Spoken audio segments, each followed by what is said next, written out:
महाराष्ट्र की राजनीति में राज्य के राजनीतिक गलियारों में हर दिन होने वाले नाटकीय घटनाक्रम के बाद कई तरह की चर्चाएं देखने को मिल रही है। शिवसेना उद्धव ठाकरे और राज ठाकरे साथ आने की बातें अक्सर सुनने को मिलती है, लेकिन फिलहाल राजनीतिक गलियारों में एकनाथ शिंदे और राज ठाकरे गठबंधन बनाने जा रहे हैं। वहीं इस संबंध में एमएनएस नेता संदीप देशपांडे ने भी अपनी प्रतिक्रिया दी है। संदीप देशपांडे ने कहा है कि राज ठाकरे गठबंधन को लेकर सही समय पर फैसला लेंगे, साथ ही वह मराठी लोगों के हित में फैसला लेंगे। संदीप देशपांडे ने भी उद्धव ठाकरे पर तंज कसते हुए कहा है कि मौजूदा मुख्यमंत्री इसी तरह मिलते हैं, पिछले मुख्यमंत्री नहीं मिलते थे। एमएनएस नेता संदीप देशपांडे ने कहा, मुख्य मुद्दा यह है कि वर्तमान मुख्यमंत्री आकर मिलते हैं, लेकिन पूर्व मुख्यमंत्री मिलना भी नहीं चाहते।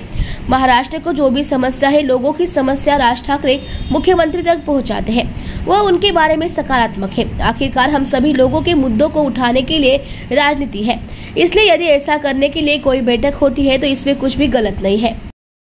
जो काही निर्णय असेल तो सन्मान्य राजसाहेब योग्य वेळ घेतील आणि तो महाराष्ट्राच्या हिताचा असेल, हिंदुत्वाच्या हिताचा असेल आणि मराठी माणसाच्या हिताचा असेल। परंतु कालपासून जसं शिंदे यांच्या मंत्र्यांना विचारणा केलेली असतं, त्यांचंही अशाच पद्धतीचं मत आहे की राज ठाकरे हा हिंदुत्ववादी चेहरा आहे, मराठी माणसाचा चेहरा आहे आणि शिवसेनेचा सुद्धा कायम अजेंडा हाच राहिलेला आहे। हेच दोन मुद्दे राहिलेले। मुळात असं आहे की सन्मान्य राजसाहेबांकडे बाळासाहेबांच्या विचाराचा वारसा आहे।